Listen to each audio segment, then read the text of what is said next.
The Boston Celtics, undoubtedly the most storied franchise in the history of professional basketball. 16 NBA championships, 24 Hall of Fame players. They were teams built on respect, trust, and sacrifice. They were teams built on winning. Greer's putting the ball on a play. He gets it out deep, and Havlicek steals it over the stand goal. Havlicek stole the ball. It's all over. It's all over. Now, a new generation of Celtics has emerged. Players with all the potential, but none of the championship glory. The question now stands, can this team, the 2008 Boston Celtics, reach the lofty heights of their predecessors? Or will their dreams ultimately go unfulfilled? Living up to one's past is not so easy to do.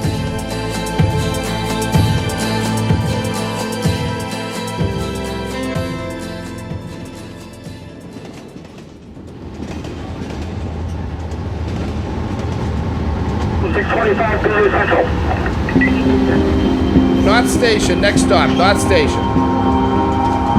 Oftentimes when a new team would come in, one of the first things they did was look up at the rafters, and you could see them experiencing something that they hadn't experienced in any other arena, because it's quite an awesome thing to look at all the banners and realize that this is where great basketball was played and a lot of historic things happened here. My name is John Havlicek, and I am a Celtic. 1957, and the first person introduced was a rookie by the name of Sam Jones, but they said, with the world champion Boston Celtics. And I come running out on that court, man, I felt like I was in heaven. And when they turned on the lights, I almost wetted my pants. I had never seen so many people in my life. So in Boston, those championships, we felt we had an advantage on everyone that we played. My name is Sam Jones, and I am a Celtic. We'd go out on the floor and warm up, and I'd go through the drills, and I'd look down the other end. The other team would be warming up, and invariably there was 2 or 3 guys that instead of shooting would be down looking at us warming up at the other. We knew psychologically we had them. My name is Bob Cousy, and I'm a Celtic. The reputation had grown to the point we were the fastest gun in the West, man. We walked in that bar and, everyone would whisper and say, God, that's the Celtics, that's the Celtics. Auerbach is lighting up the cigar, and the buzzer goes off. It's all over. The Boston Celtics are once again the world champions. Even after we started winning championships, we'd win, and we'd come back 8 months later or 6 months later and say, all right, kill, win again, win again. Cousy's got the ball. He throws it straight up in the air. It's all over. They have won it again. None of us boasted about it, but we knew how good we were. And we were at the top of the heap, and God, that's the best, most satisfying feeling in sports, and that's what the Celtics are going through this season.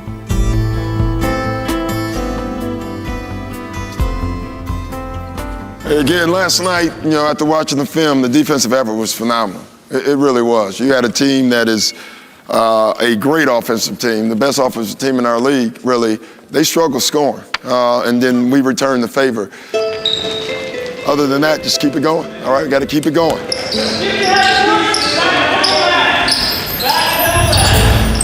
With the Celtics' unmatched success this season, it's become easy to forget that it's been 22 years since Boston fans last saw a champion. For just days after winning it all in 1986, the franchise's good fortunes would undergo a dramatic reversal. The Boston Celtics select Len Bias of the University of Maryland. There he is, Len Bias. Before he got a chance to put on a Celtics uniform, number 2 pick Len Bias passed away. There was just an unrelenting string of bad luck that began with Len Bias. But starting with that, it seemed as if nothing went their way. Age would eventually catch up with the champions of the 80s. and they'd never again recapture their magic. Another star would rise in Boston, only to see his life and career tragically cut short. Celtic pride was tough to come by in the 90s. Things did not get any better when a cherished lottery prize and hope for a brighter future sadly slipped away. The fans have been sitting on their hands for 22 years without anything to cheer about. Just mediocrity. Even in Boston, nobody really cared that much. And last year, the situation hit rock bottom.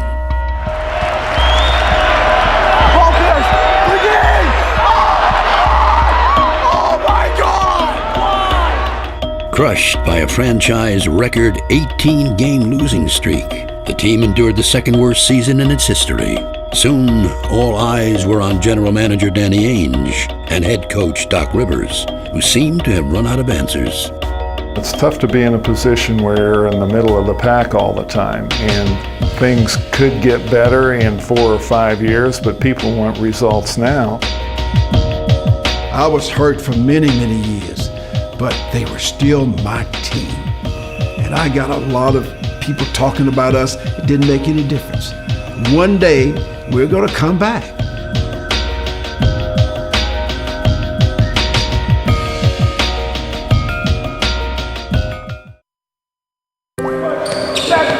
Last season, the Boston Celtics hit one of the lowest points in team history. All-star Paul Pierce did his best to stop the slide, but the losses continued, and so did the pressure. Doc Rivers and Danny Ainge took a lot of heat. The fans were just sitting there waiting for something to get them excited about. What you've got to do is provide them a reason, to get excited. They're just waiting for the opportunity. The opportunity finally came last summer when general manager Danny Ainge orchestrated 2 bold trades that brought perennial all-stars Kevin Garnett and Ray Allen to the Celtics. Suddenly, dreams of a title were alive again. On this trade, I love it. I just think it gives us a chance. It gives us hope. That's what we want. From low expectations to high expectations, that's what we want. That's exactly what we want. Once they got Kevin Garnett and Ray Allen, I just knew that the opportunity was there for this team to be great. Hey, this is the start of something real special, y'all. Look, we stay together. Only people who can beat us is ourselves, right here. So no matter what we go throughout the game, we stay together, all right? We're all brothers, fellas. Everybody together. It's a journey right here. No matter what. But let's get it done today, fella. Let's get it done. We know how we do it. Let's go. Let's go. Okay, then. Celtic! Hoorah! Celtic! Hoorah! Celtic! Hoorah! 1, 2, 3, and voodoo!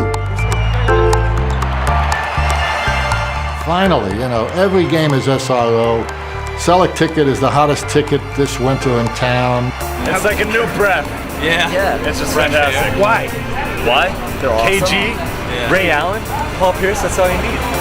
I mean, this has got to be so meaningful for the players as well to have this kind of enthusiastic, hysterical support. Raise the roof. That's what we're doing. We got more banners. We got banners 17, 18, and 19, maybe 20. I don't know what I'm going to be doing that year, but I think we're going to be doing championship.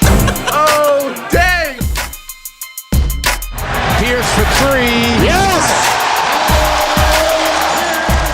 I was surprised, I'll tell you. I had visions of an early disaster. None of that happened. From the minute they started to play, they excelled. Drives down at the block. I knew they'd have a much better team. I didn't know they would be as good as they are. Slow down on your pick and roll. They don't want to play no pick and roll game. Pass deflected by Eddie House, kicked off by Pierce. Ray Allen for the game. Got it at the buzzer.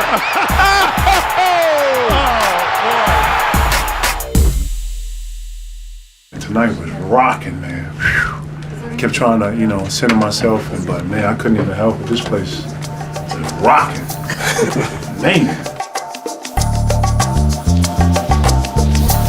The roster was now a fine balance of talent, youth, and experience. A blueprint that echoed back to the great Celtic teams of the past. Teams that became so efficient, they were practically unbeatable. Our plays were so simple that even a junior high school could run our plays, but they were so successful that you could know the play that we were running and you could not stop the play because of our options. Kevin, right on the hit. You're going to pin down on Paul, all right, Perk. Right on the hit, you're letting them clear, and you're dribbling as hard as you can to this elbow, straight across the line, and then you're rolling, bam, and you're getting Garnett back here, all right, for shot. Okay? Let's run it. You can take one person out of a game, and we always said one man will not beat you. It's the other people on the floor, and they have three that you have to contend with, plus a few that are surprisingly playing probably a little better than people thought.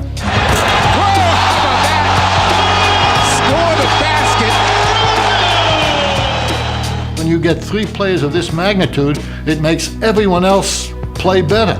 There's no longer a stress level. Mediocre talent, when put under stress, falls apart.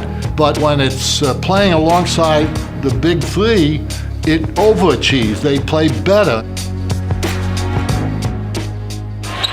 Posey, his third three, and Posey with a bit of a... With those three people in the lineup, they certainly feel as though they belong to the elite status of the NBA, and they've scored their points. They've done the things that individuals can be proud of, some of those things, but the ultimate thing is winning the championship, and I think that's where their focus is. What I've enjoyed about this team, they have a sense to play like the Celtics of old. I was watching them running that fast break. I was watching them pass that ball. Yes, I believe they knew that they could win.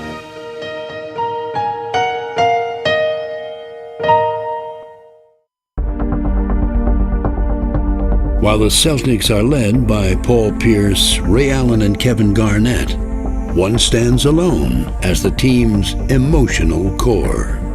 Garnett's the man. He's the Bill Russell of the present era. He's the anchor that a successful team requires, and as we all know, he not only does the job defensively and rebounding-wise, but he can score when necessary, and he brings the most important aspect. He brings a enthusiasm and intensity to the floor. Al struggles, throws it out. Telfair knocked away. Ball game. Kevin Garnett. Yes, we knew he had a great reputation. Yes, we knew he was an all-star player. Yes, we knew he was an all-time player. But you do not know everything he brings until you see him on a regular basis.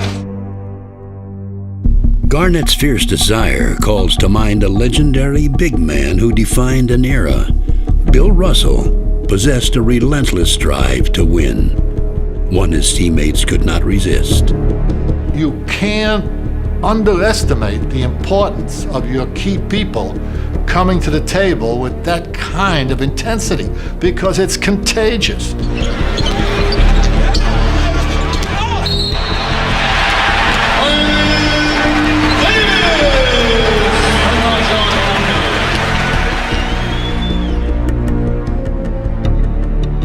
You've heard so often that athlete is so good, so great, he rises to the occasion. So great athletes, the more pressure you put on them, the better they will perform.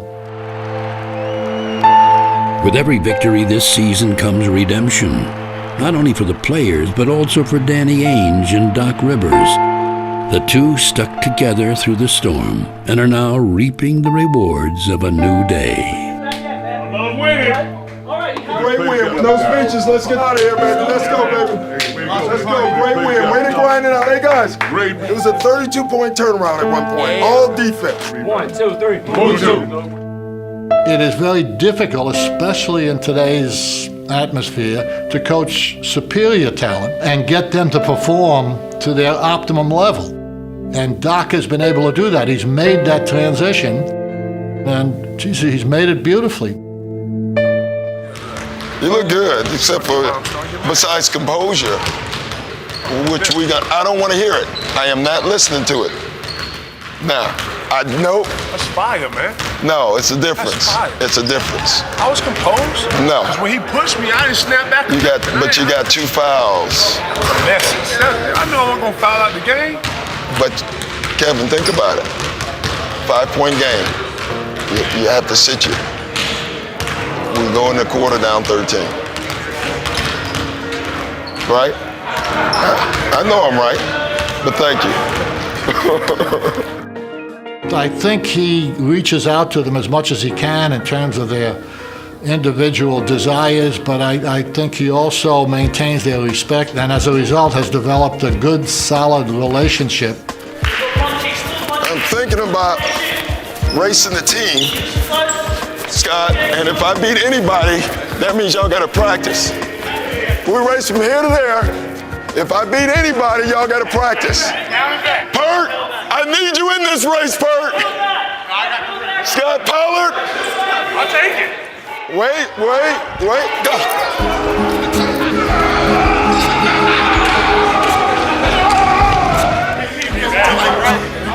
Yes! Woo! Did I beat you? No. Yes, sir! Right there, I caught it. Well, I was dying.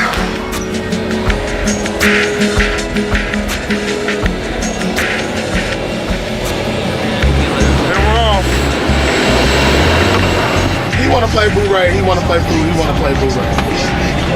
Scal is a wild card. Scal is a wild card. The team's chemistry on the court has not come by accident. It's an extension of the camaraderie the players share each day. The continuation of a tradition that helped create a culture of winning among those who wore Celtic green. The respect that we had for each other was monumental because we knew what everyone could contribute to the team. Anyone on the team could make an opinion or come up with something that we might need in the game, and we all respected each other for someone coming forward and saying, hey, I think we can do this, or I think we can do that. Talk it out. Listen. Hey, on this Carter, when you come out, I'm going to show. I'm going to make them try to find Sean. You zone up, and I'm going to come, okay? I got it. 12 players sharing one goal. It's a simple formula that has worked for the team so far, just as it did so many years ago. We did have a special relationship. Maybe it was bred out of the winning, I don't know. When you do something emotional, work very hard to reach a goal in almost anything, and you finally achieve it or you don't achieve it, it creates a special bond between the people involved, you know, that probably lasts throughout your lifetime. Ubuntu, we do everything together. We all gotta go. All right.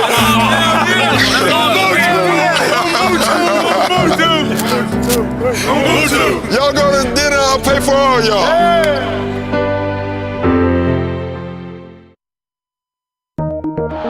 It's all over.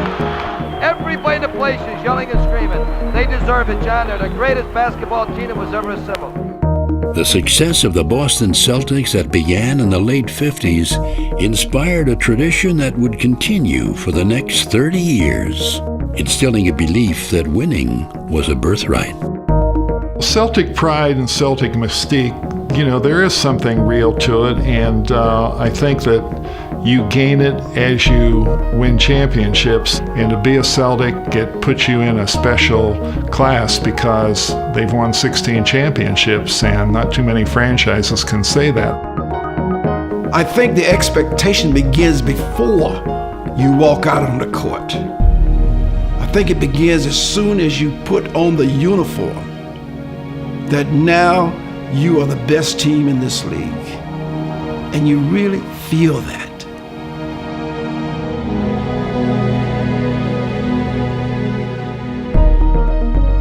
Just something that comes out of you knowing that you have that green jersey on. I think you have a sense of, you know, you don't want to let that tradition down. The founding father of the Celtics dynasty was Coach Arnold Red Auerbach. Sadly, Red passed away before this season began. Oh, it's a shame that Arnold left us last year because he'd be getting the same enjoyment out of this that I'm getting, you know. Arnold would just love what's going on now because they're playing the way his teams played.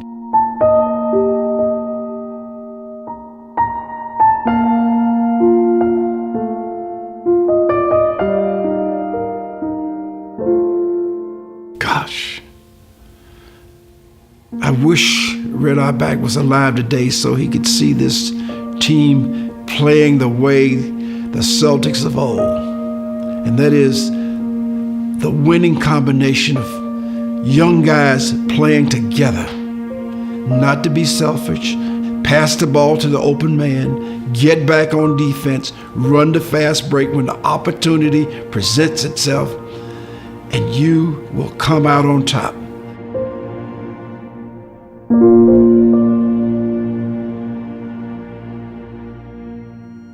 Although the Celtics have achieved great success this year, they still have one final challenge yet to overcome. What does this team have to prove? They have to prove they can win a championship. And I mean, that's what everyone's dream is. It is now or never. But most of all, they know they have a chance. And as long as they can stay healthy, we have a chance of putting another banner up in the Boston Garden, and I will be so proud. Now they have this opportunity, and I don't think they're going to let it slip away. They'll win like the Red Baron, going down in flames, you know, fighting the bad guys and doing the best they can. And hopefully they'll bring number 17 to the rafters.